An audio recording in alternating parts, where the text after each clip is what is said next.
Let me tell you this little story first, because I think this is a good place to start. A man and his son were coming home from a soccer game one Saturday afternoon, and they were involved in a head-on collision. The father was killed instantly. The son was taken to a nearby hospital in critical condition. They wheeled him up into the operating room. The surgeon walked in, took one look at the boy, and said, "I can't operate on him. That's my son." So that's the story. Is there a problem with that story? Is that simple? What's going on with that story? It's confused me, if I'm honest. Good. That's the point. Listen, I've told this story to many thousands of people over the years, and that's the standard response that I get from everybody is there's some problem with that story. But what I want to emphasize is the reason there is an apparent problem with that story is because I chose my words very carefully, and one of the words there carries an unconscious assumption with it. And that assumption is incorrect in this case. But because the assumption is unconscious, your analysis of the story is colored by this unconscious, erroneous assumption. And as long as that assumption remains in place, then this will continue to be paradoxical and problematic. Because of the unconscious assumption that you're operating on, it appears to be a problem. Does that make sense? I mean, I don't suppose that has answered it for you, but you understand what I'm talking about. Yeah, I do. And the problem is that it's an unconscious assumption that's coded in language, okay? So let me lead you through the logic of this story. And the logic is so obvious, it's painful when you see it. Well, of course, this is less true than it used to be, but today, in 2010, most people have two parents, one male, one female. If the male is dead, the surgeon is who? Yes, the surgeon's obviously the female.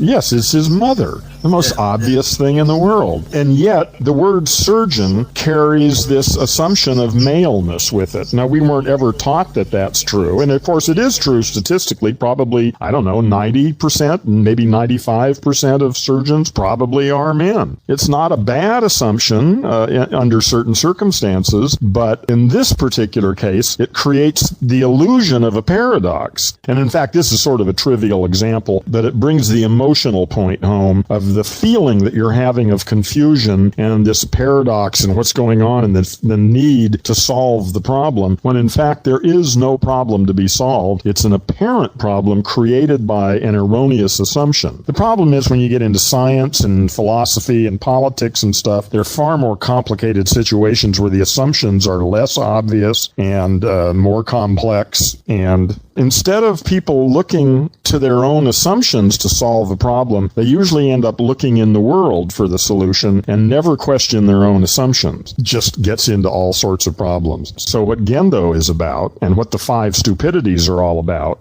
unconscious assumptions, unconscious erroneous assumptions that are imposed on our thinking because of the words we use. So the 5 stupidities, each one of them, in some cases a specific word or a group of words or a class of words, impose assumptions, erroneous assumptions on our thinking. But because it's all unconscious, people just go through life facing all sorts of apparent problems and paradoxes that really aren't paradoxes at all, but they have that appearance because people have this little voice in their head that's talking at them, and it's full of erroneous assumptions. So does all that make sense? It's so simple when it's pointed out. Let me go on to the first and most dangerous of the 5 stupidities then. This word is the most common word in English. Do you know what it is? The. Yes. 1,000 times a day we formulate sentences with the word the in them. The is, without a doubt, it's like 5 times more frequent than the next most common word. It accounts for 6% of all printed English text. That's 6 words in 100 in a language that has 30,000 words in common usage and 500,000 or more total. One word accounts for 3 in 50. And in fact, it's carrying an unconscious assumption with it that is wrong about 90% of the time. Well, occasionally it's right, but usually it's wrong. So rather than me just tell you what it is, I'm curious if you can think about the word the for a minute and try to figure out what it is that's so dangerous about that word. What is the unconscious assumption? It gives it a certain definition when the definition can be, well, I find it hard to articulate. I think I've got the grasp of that. But Let me give you another example. If I tell you to go into the next room and get me the green chair, how many green chairs do you expect to find in that room? yeah, if there's more than one green chair, then which You'd one? be confused. Yeah, right. So So when I say, otherwise I'd say, get me a green chair. So the word the carries this assumption of singleness and exclusivity. If you say, get me the car out of the garage, well, I hope there's only one car in the garage or else we're going to have a problem. You know, and the other thing is, have you ever done any computer programming? No, I haven't. No, okay. Well, you've probably worked with databases, though. Like, I remember when I first got a computer, I made a database of all the people I knew. And in a database, they have an option called a default value. For instance, since I lived in California, and almost everybody I knew lived in California, whenever I added somebody to my address book, when I got to the place where it said state, my database program would automatically put California in there for me. I mean, I told it to do that because I knew that almost everybody I knew was in California. Once in a while, I'd meet somebody from out of state and I'd have to backspace over CA and type in something else, if AZ for Arizona or whatever. But it saved me a great deal of time because 95% of the time it was right. And once in a while it was wrong, and that wasn't much of a problem. So that's the concept of a default value. Language, English, has default values.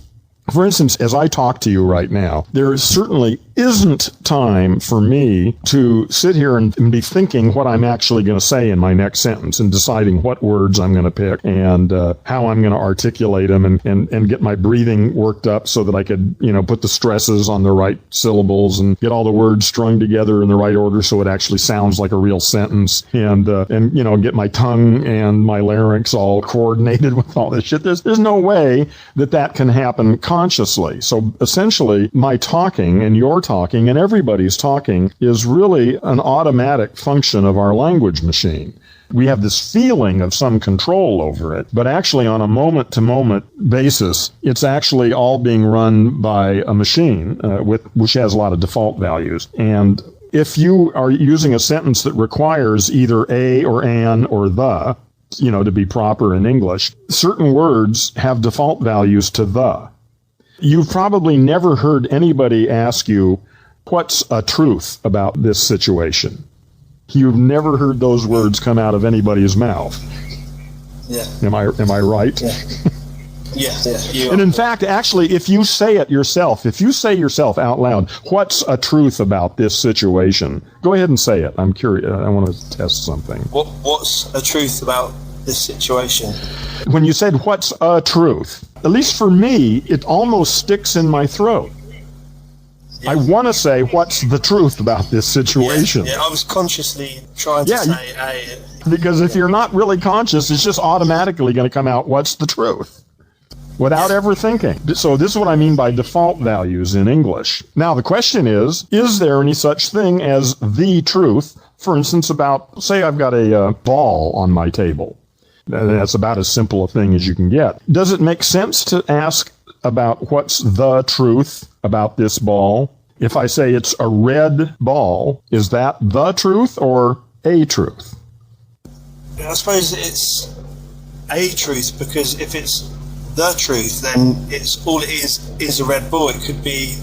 It prevents it from being anything else. So it could be, it prevents it from being a wooden ball or a rubber ball or a big ball or a small ball. So I think I'm getting what you're saying here. So what it does is, when you're using the, or instead of say the truth instead of a truth, is that when you say the truth, it can only be that and nothing else. So what about the reason? What's the reason that something happened? Yeah, nonsense. There's no such thing as the reason, the truth.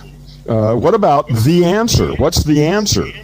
If your boss tells you to go find the answer to this problem, and then you go off and you start thinking and you come up with an answer, but you think it's the answer, well, then you can stop looking.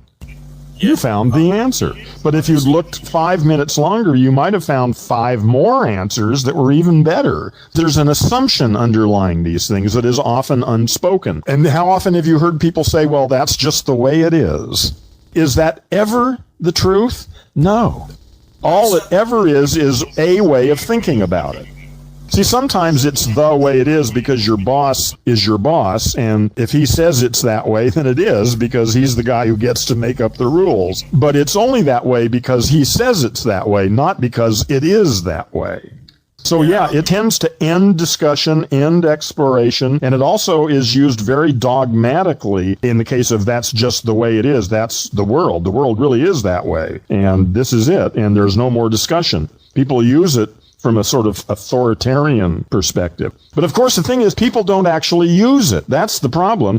Like I said before, my talking right now, it's as much a surprise to me what's going to come out of my mouth in the next sentence as it is to you. I have no idea exactly what I was going to say. And my language machine is busy putting all this shit together for me. And the default value in English is the for a great many words. In fact, all these reifications that I'll get into in a minute. The reason the word the is so important is because it happens hundreds of times a day. You know, that little voice in your head is going all the time. Blah, blah, blah, blah, blah, blah. It's rehearsing what it's going to say when it sees somebody. It's thinking about what it should have said when I saw this guy yesterday, but I didn't. And it's thinking about what I'm going to have for lunch and what I'm going to do next week. And it's just this constant thing that's going on inside of our language machines. And the word the is just popping through there all the time, and it permeates our consciousness. It gives us this false sense of security that we know the answer, that we know the truth, the reason, the explanation. And we can go through our lives in this sort of illusory sense of security that there's no justification for whatsoever. It's actually a disability. It's a form of mental illness. It's a form of brain damage as I see it. That's why I tell people that they're brain damaged, and so am I, but I'm in language rehab. I've been working pretty hard to reprogram my language machine so that whenever the word the comes out of my language machine, I usually hear it. Sometimes I don't, but I usually do. And then when I hear it, I'm in a position to decide whether it's incorrect or correct. See, sometimes the word the is correct. It's not always wrong. But my studies indicate that it's wrong about 90% of the time. 90% of the time, if we used a or an or some other kind of construction, that it would leave the situation far more open and useful for thinking.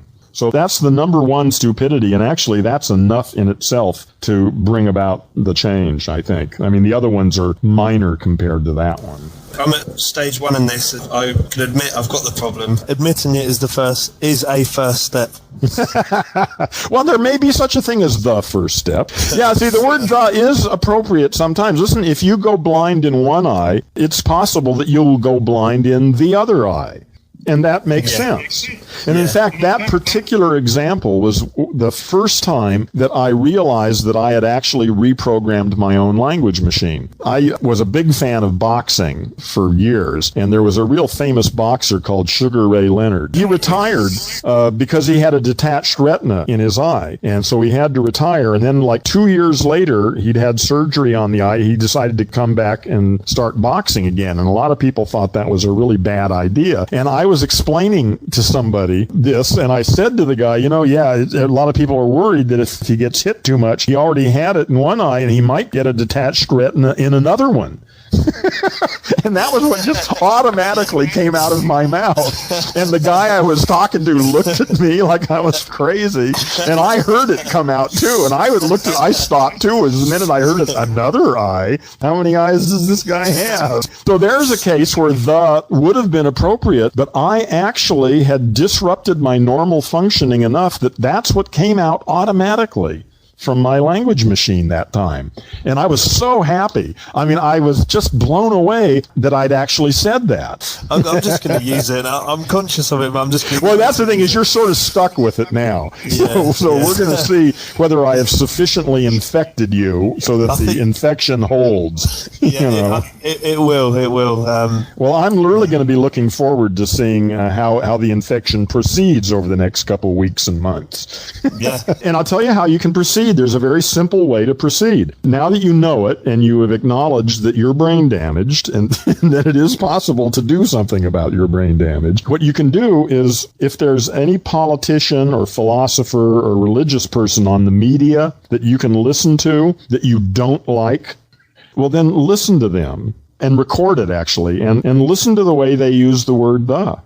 If it's someone you don't like, then you're more prone to hear this stuff. You begin to train your brain to hear these words. So you don't have to really listen to their argument. You just listen to the word the. And then when you hear it, then play it back and listen to that part. And then ask yourself, did they consciously choose to use that word? Or did their language machine just put it together that way for them because that's the way they're programmed? And then they believed it because that's what came out of their mouth. And therefore it must be true. And they're brain damaged like the rest of us. It's not like they're evil. They were damaged when they were children by their parents, by being taught English the way they were taught and the way we've all been taught. You can spend a couple weeks doing this, just, maybe 10, 15 minutes a day. There are plenty of places on the internet where you can listen to people on YouTube and stuff. And spend like 10 minutes a day just listening to people that you disagree with and listen to the way they use the word the. The reason I suggest that is because if you do that for a couple of weeks, well, and it may not even take a couple of weeks, it may not take any time at all, because eventually what's going to happen is you're going to start hearing it coming out of your own mouth. And that's when you know you're beginning to really get it. It's easy to hear somebody else abuse the, but you already caught yourself once using it. That's the thing, is begin to notice how your own language machine automatically throws the word the in there for you. And there is a lot you can do about it. You can begin to reprogram your language machine, but it begins by becoming aware of it and actually getting that voice in your head isn't you. That voice in your head is just your language machine, and it's been badly programmed. And once you begin to observe it and pay attention to it, that puts you in a position to reprogram it yourself, so that either the word the doesn't come up as often, or when it does come up, and this is really good enough, when it does come up, you hear it and are prepared to reformulate it if it's important or necessary. And you can just see how people use it to justify their self-righteousness. When they think they know the truth. They know how the world really is, the way it is, the answers, the explanations. Well, let me give you the other 4 stupidities, because they're relatively simple and don't require, 3 of them are really simple and don't require any real explanation. They're also quite common. Actually, before I do that, I want to get a URL and put it in here. Hold on. The URL is www.kamarov.net/heron/TWM/. And that's Kamarov, KAMAROV.net/heron, HERON/TWM/. And you can follow along in the discussion that follows about reification. Okay, if you'll go to that link, what I want to talk about is one of the stupidities called reification. Okay. And it'll say do it for you, so you don't actually have to randomly pick them. If you just say do it for me, it'll do it anyway. Okay, yeah. And now if you would read that, I'd be interested to see what it says. Okay, yes, the title is Superstition and Judgment. There is no coherence without tradition. The time fast approaches when production will no longer be able to withstand the forces of humility. Until now, people have been content with mere truth, but now we must move beyond temptation to equilibrium. For we must always remember that the fundamental force behind simplicity is not defiance, but virtue. And of course, we all know that the convergence of participation and insanity leads inevitably to greater faith. The age of reason has arrived. Which side are you on? Oh, that's a good one. I like that one. Yeah. Okay. Well, now, the reason this works is this is an example of the problem of what I call I didn't make this word up. I don't even know where the word came from. The word is reification. And what it talks about is there's a problem in the noun structure of English. Do you remember what you were taught about what a noun is when you were in grammar school? In America, we were taught a very specific little mantra. A noun is a person, place, or thing. Yeah. So it's like almost everybody in America will just automatically regurgitate, a noun is a person, place, or thing. Yeah. But that's just simply not true. It depends on how you want to define the word thing. See, I would say that in order for something to be a thing, then you have to be able to put it in a bucket. It may be a big bucket, like a mountain is a thing, but if you had a big enough bucket, you could put the mountain in the bucket. But words like these in this reification problem, novelty, science, judgment, compulsion, reality, tragedy, illusion, those are not things. Yeah. There is no such thing as love. There's no such thing as knowledge. Those are words, just like the word spoon is a word that refers to this thing on my desk here. And then we have these other words like knowledge and reality, but there is no thing that you can point to and say, there's humility, because it's a word of a different order of reality. It's about relationships between things, not about things themselves. But the problem is, in English, that distinction is lost. And people get into arguments about what democracy is, or what science is, or what truth is, or any of these things. See, if you and I have an argument about my spoon here, I'll bet you any argument you and I have about this spoon, if you and I were both here in the room together with this spoon, we would have no more argument. Because we will be able to resolve that argument by looking at the spoon itself and deciding what makes sense. But if we have an argument about democracy or freedom or the future or economy or any number of thousands and thousands of English words, there's no way to settle the argument because there is no thing for recourse to. But because people don't think about it in those terms, people actually look for love the way they look for their keys. There is some such thing as love. Then somehow, or they wonder, they ask themselves, I think I'm falling in love, or I think I'm in love. Like there's some objective, now he's in love, he went over the edge, now he's in love. This is all part of the fantasy world that we live in. These illusions, these relationships between things are treated as though they're things in themselves with their own properties independent of our evaluation. And that's just simply not true. That's about as crazy as you can get. And that wisdom machine thing, all you got to do is listen to Alex Jones or any philosopher or any politician, and they love these kinds of words. They're full of emotions, and people respond to these things, but they have no actual meaning at all. It's almost like if I say x plus 7 equals 10. Is that true or false? Well, it's not true or false. As long as X is in there, it doesn't mean anything. Is that these words are labeling things that we don't understand? Not things. No, they're not things. That's exactly the point. I know. Well, no, don't feel bad because it's hard to talk about it. How else do you talk about it? We say, well, they're things that aren't things, but they're not things. They don't even exist. See, what they are is words. This is really quite simple. If someone wants to know what love is, it's real easy. Love is a word. Love is a word that people use to mean all sorts of things. And it depends, what do you mean when you use the word love? I love pizza and I love my dog. The word love means whatever you want it to mean. But again, people don't think of it that way. People think that they know what these things really mean. They think they know what democracy really is.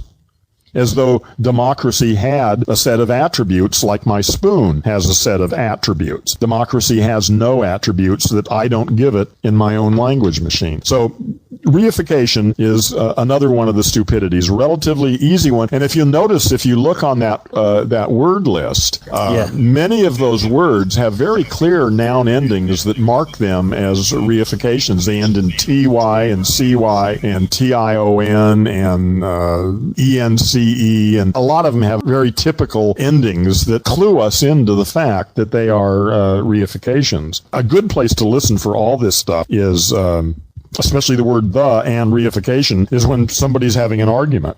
If you disengage from the substance of their argument, and that was what I was going to say also, is that all these reifications, the is almost always the default value for any one of them. Because we love the feeling of security it gives us, the resolution, the vitality, the evil in the world. Now I have the certainty or the happiness. A or an just sort of somehow feels weak to us. We want to feel more secure than a or an. We like the. These are things that, when you're exposed to it, are so blindingly obvious. Yeah. The thing is, you've already known everything I'm going to tell you, except for one of them, you already know. But the thing is, you don't know that you know it. And there's a big difference between knowing something and knowing that you know it. Now that you know these things, it puts you in a whole different position. You already knew this thing. Yeah, right. Yeah, let me give you two more that are really obvious, way more obvious than this. But one we don't think about very often is dualism, two-valued logic. We love to divide the world up into two mutually exclusive opposites. Is he a good king or a bad king, Daddy? You hear it all the time. Is it this or that? The word or is the key. They present a choice between two mutually exclusive opposites. It must be one or the other. The problem with this is they project this dualism out into the world as though the world itself is actually divided into good and bad, or light and dark, or whatever. When in fact, two-valued logic is an aspect of my analysis, not the world itself. The world isn't divided into good and bad people. It's my analysis that goes out there and grabs people and puts them into one box or the other. The world itself isn't divided that way. It's an aspect of the system I use to analyze the world. So the problem with dualism, and with the next one also, is that we project our own thinking out into the world and then treat the world as though it's actually divided along the lines of our own analysis, which is just as crazy as you can get. Imagine if science was stuck with the concepts of hot and cold. Well, duh. That's okay. If you live in a climate where it's really cold, and you could say, is it cold or hot today? Well, that might be all right, but for general descriptions or a first approximation. But for science, no. You use, an infinitely graded scale. And then you don't care whether it's hot or cold. It's 34 degrees centigrade. Who cares whether it's hot or cold? It's just what it is. So it's a good debating technique, and people use it, again, because they'll try to divide the world into two really mutually exclusive opposites and make you choose between them, and then they set it up so one of them is just obviously stupid and wrong, so that you only can really choose the one they want you to choose. Anyway, that's a relatively simple one, and you already knew this. But again, once you begin to see this, and especially as you listen to other people speak, and you realize that it comes out of their mouths, out of their language machines totally automatically, but then they end up believing it themselves. They actually believe that the world is divided into good people and bad people, or whatever situation they're in. They end up thinking that this projection of their own mind is projected out into the world, and then they treat the world as though it's really that way. And that's just crazy. Would you say then it's fair to say that our language has created our political systems, in the sense where we in the UK have Conservative or Labour, or you have Democrat or Republican? Would you say that's down to language? Nothing's ever quite that simple, but that's certainly part of it. The thing is that language, it's not the reason. Yes, very good. But language touches every aspect of human behavior: family relationships, business, science, politics, religion. There's no area of human behavior that isn't touched by the insanities of language. So it's there everywhere. And there are some cases where the world really is divided that way. Occasionally, two-valued logic is correct. It's almost never correct in the physical world, like in sciences, but it is often correct in the human-made world. For instance, it is true that you are either married or you are divorced. And that act is defined as a certain legal thing. When a certain paper gets signed by somebody, you are married. And there's no in between. There's nothing vague about it at all. You're married when that piece of paper gets signed. Now, maybe it's vague while you're signing the paper for 2 seconds. It's indeterminate. But once you've signed it, that's it. You are married. And then once you get a divorce a few years later, and once that paper gets signed by somebody, then you are no longer married. Even dead, death is no longer that simple anymore. It used to be sort of simple, and sometimes it is. I mean, if you're blown up by a stick of dynamite, I guess you're dead. There isn't much question about that. But I mean, there are a lot of subtle cases now where it's not clear at all. But again, in the human world of ideas and in mathematics and places like that, two-valued logic has a place. In logic, in lots of places, two-valued logic is okay. It's just that it's not okay in almost all circumstances having to do with our sensory experience. It's almost never true.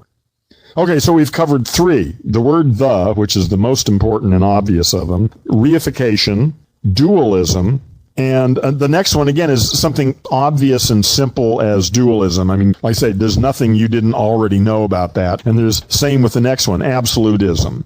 The words all, every, no, none. Anyone who says something about all Frenchmen or all anything is just nonsense. It may be 99.5%.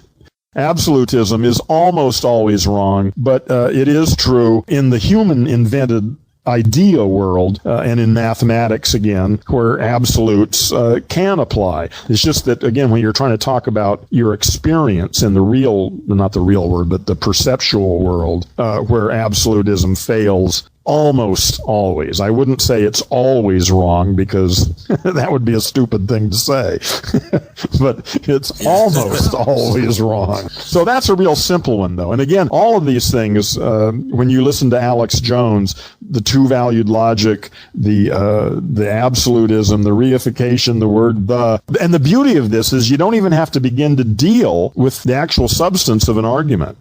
You know, you can cut all sorts of nonsense without ever even looking at the substance of an argument. I mean, all these words invalidate whatever the hell they're talking about. It doesn't make any difference what they're talking about. Okay, so that's 4.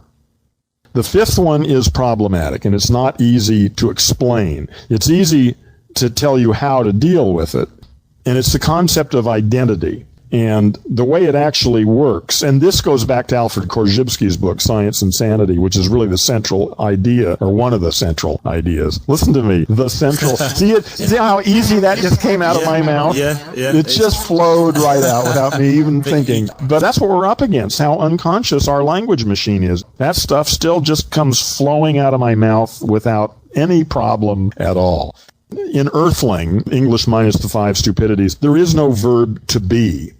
The word is, am, are, was, all that, except as helping verbs. Occasionally they're okay. But you can't really say what something is. And if you think about it for a minute, it becomes quite obvious. If you and I are driving down the street and you point to a tree and say, what is that?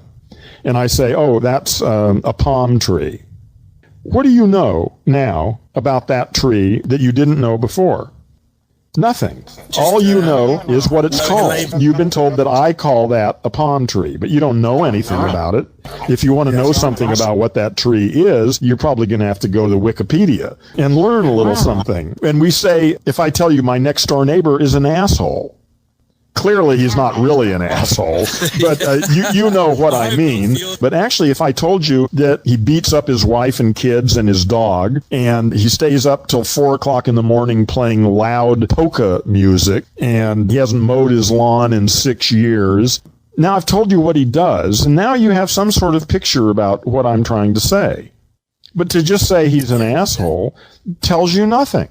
The verb to be is kind of tricky, and there are actually 4 different varieties of the verb to be, depending upon how it's used in a sentence, and I don't even want to go into any of that here. And it has some very heavy philosophical implications. The label for this is identity, and the very fact that I think that there is a me in here that's the same I that was here 10 years ago or when I was 3 months old and now, that there's some identity, some me that is identical, that flows through all of that, that's the same now as it was then, turns out to be, well, a nice little fiction that we've been living with for several thousand years. But again, that's tricky stuff for adults. It's easy for kids to just learn not to use the verb to be and to, instead of say what something is, to talk about what it does. And in fact, there is a thing called E prime by a guy named David Borland, who just died recently. He was another student of Korzybski's who took Korzybski seriously and started doing his own writing without the verb to be. And he called English minus the verb to be E prime. You can look up E prime on Wikipedia, and he wrote all of his stuff without the verb to be. And one of the things that's kind of interesting about it is that it sounds kind of difficult, but actually when you read stuff that's written in E prime, it's amazing how few questions come up. Everything is simple. So, that is the grand tour of the 5 stupidities, the last one being the verb to be, eliminating the verb to be from EarthLing, and it's known as, the principle of identity. So you got the word the, reification, dualism, absolutism, and identity. Those are the 5 stupidities. It is so blindingly obvious. Just, yeah, that's exactly it. I would never have thought about. Obviously, I've always known about it, say, subconsciously, but yeah, you need to know that you know it. And again, it's almost horrifying as you develop. You'll begin to hear yourself saying all the stupidest shit. When I realize the stuff that comes out of my mouth, it's humbling. But I've been working on this for years, and I'm getting a little better, but I'm still in rehab. I still think that I'm brain damaged, and as showed earlier when I talked about the main point of Korzybski's work. So it shows you that I'm still brain damaged. Because everyone else's language and speech has an influence on us, until the majority of people stop using it, we're never going to be able to get out of it. And we don't need to. I think it's good enough that I catch myself. And of course, if your friends know about it, they can help you. Like Jason, he and I have been talking about this stuff for a couple of years now, and he occasionally catches me when I'm full of shit. And I catch him all the time when he's full of shit. But it's good because among a community of people, we can help each other. And I would also, by the way, I would highly recommend that you don't try to pull any of this shit on anybody about the word the or any of this shit. They'll just get angry. Unless you've got permission, unless they've asked you for your opinion on all these things. If someone's abusing the word the and you start saying, well, but that's not the reason, they're just going to think you're a complete idiot and they're going to be angry. So I would caution you to hold your tongue. I'm very inquisitive, so I think I might have to just test it just to see. Well, yeah, actually, I'd be interested to see. Maybe it's just my own style that gets people pissed off. Maybe you can get away with it and they'll love you for it. I'm certainly going to give it a go, but yeah. Well, try it on people you don't know very well. Don't try it on anyone that you really care about right away. No, I won't. I think I'm going to try it with someone who I don't like. I think. There you go. Or someone you just meet and you're never going to see them again or anything. I don't really care what their opinion is. Yeah. I think what's going to happen now is that anyone I speak to, I'm going to be thinking, that he's a victim of his language. Yeah. The best one. Well, the most common one certainly is the word the. You hear it hundreds of times a day, and it's almost always wrong. Sometimes it's not real far wrong. Sometimes it's just sort of maybe not that really important. And again, this kind of pickiness about language, I don't want to suggest that all of our communications need to be devoid of these things. For me, EarthLing is only important when I've got a problem to solve, when I'm actually trying to do some serious thinking. If I'm out to dinner with some friends and we've had a couple glasses of wine and we're talking all sorts of stupid shit, I don't care about any of these things. They're trivial. They don't make any difference. When this becomes important, when you're angry or when you're fearful or you're upset about something and there's some problem you're facing that you need to deal with, that's when this stuff is really important. Or in political discussions, like I say, all the people that are pundits that get on TV and analyze politics, those are the situations where this gets important. When you're bowling with your friends, it doesn't make any, it could. If an argument comes up, well, then maybe it would. But so most of the time, this stuff is not necessary. A good deal of the time, life is going along okay, there aren't any problems, and you can say any dumb shit you want to, and it's not going to make any difference. EarthLing is not meant to replace Wild English. In fact, I probably wouldn't want to write poetry or love letters in EarthLing. This language stuff is important primarily when you need to do serious thinking. And if you're smart, if your life is going relatively well, you shouldn't have that many problems. For me, see, the way it works is the moment I find myself getting angry or fearful or upset for any reason, I mean, normally I'm okay. But every once in a while, I notice that I'm unhappy about something. And so the cue is when I notice that I've got a problem. At that moment is when I switch into EarthLing. I start listening to my own language machine, and inevitably what I find is that I've been caught up in some stupid story and swept along in this story, and it's just full of all of these things. Yeah, and once you can make the be able to analyze it in that way, the problem or whatever that it's made, it just disappears. Yeah, I see. Yeah, and actually, once you break the identification with the voice, that's really it. Is once you get that voice isn't you, it's just your language machine, and that you've gotten caught up in it, sort of hypnotized. Like I say, I go in and out of that trance probably 100 times a day or more. I'm swept up in it. But again, most of the time things are okay. But when it malfunctions, then I get angry or something. And that's when I switch into EarthLing and realize I got caught up in the story again. Would you think it's fair to say that the change in our language machine is going to be one of the last things to change? Well, I don't know. I don't think it. I don't even think about it in first or last. It's just one of the things that I think the planet would be better off if people were able to think clearly without unconscious assumptions. And I think probably that's going to come out more through the next couple generations of children. There's really nothing in here that any 10-year-old couldn't understand. And if a 10-year-old learns this before the age of puberty, then they will be inoculated for life against certain kinds of stupidity and unconsciousness. So I think that that's really what I want to do, is create curriculum for children. It's really simple. You just have to say it a couple times and then reinforce it over a period of time. And kids will love this because they'll be able to call their adults on their own language use. And once kids know this, they won't be fooled by all this nonsense. And who knows what they could do then. As people get older, the influence that the language machine will have gets stronger. I'm presuming, but by the time most people hit their early 20s, they're pretty much brain dead. They are set. The way I say it is they're stuck in their story. They've got it. They've developed this story in English in our cases. And that story isn't just the story that their language machine constructed. They actually think they know what reality really is.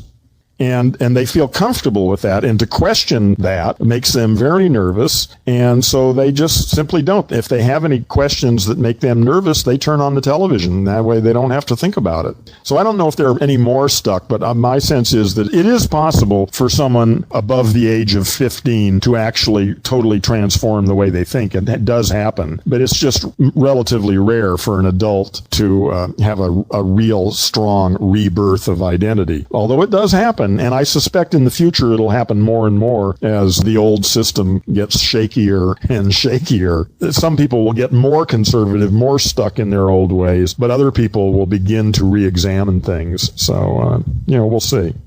Yeah, there'll be a much bigger division. Yeah, I think so. Yeah. The lines will get drawn very sharply, perhaps. I'm relatively optimistic that we really are in the process of creating a new world. The question really is, how ugly is it going to have to get before we wake up? And I'm afraid that the answer to that may be it's going to get really ugly, that there may be a great deal of death and destruction over the next 30 to 50 years. But maybe not. Maybe we'll wake up soon enough to avoid some of the more horrible scenarios. Yeah. But I'm fairly confident that on the other side of whatever tribulations are coming, we will be a new planet and a new species. Yeah. Let me share one more idea with you, because I think this is an important part of at least the way I think about things in my story. I don't see it as a war between the old way and the new way, or that the old way is bad and that the new way is good. I use a biological metaphor of metamorphosis. a caterpillar turns into a butterfly. And that's a process that first you've got a caterpillar, a good caterpillar with lots of legs and a big, fat, juicy body. And all of the cells of its body are committed to doing caterpillar business. There are leg cells and skin cells and all these different cells doing what it takes to make the caterpillar a good, healthy caterpillar. And then the time comes for the caterpillar to turn into a butterfly. And literally, the caterpillar starts to fall apart. And it starts with one cell. At some point, every cell in the caterpillar's body is doing caterpillar business. And then one day, one cell somewhere starts doing some different stuff. And then maybe that's the first one. And then there's another one. And then there's another one. And then eventually there's a whole bunch of stuff. And it looks like the caterpillar's falling apart. But the caterpillar isn't bad. And the caterpillar isn't wrong. The caterpillar is the caterpillar, and it has its time, and then its time is over, and the time for the butterfly is here. And so that's the way I view this, and that we, all of us people, most of the people on the planet right now are still doing caterpillar business. And that's okay. It's important that the caterpillar doesn't fall apart too quickly, or if it does, there won't be a butterfly.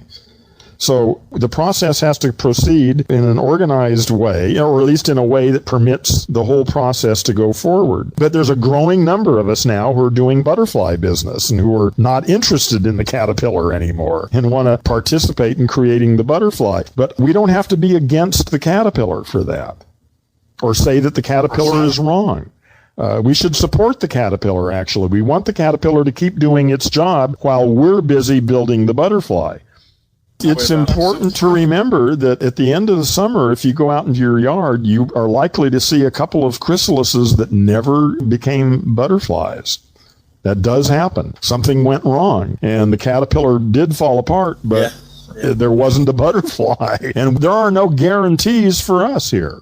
I'm optimistic, personally. I think, I don't know what odds, but I'd say, way up in the 90s, I'd say I'm pretty sure that this is a healthy Earth and it's doing its thing just right. But there aren't any guarantees, so we do have to pay attention, I think.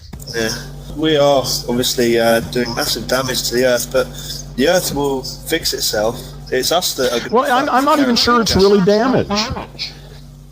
We're changing it.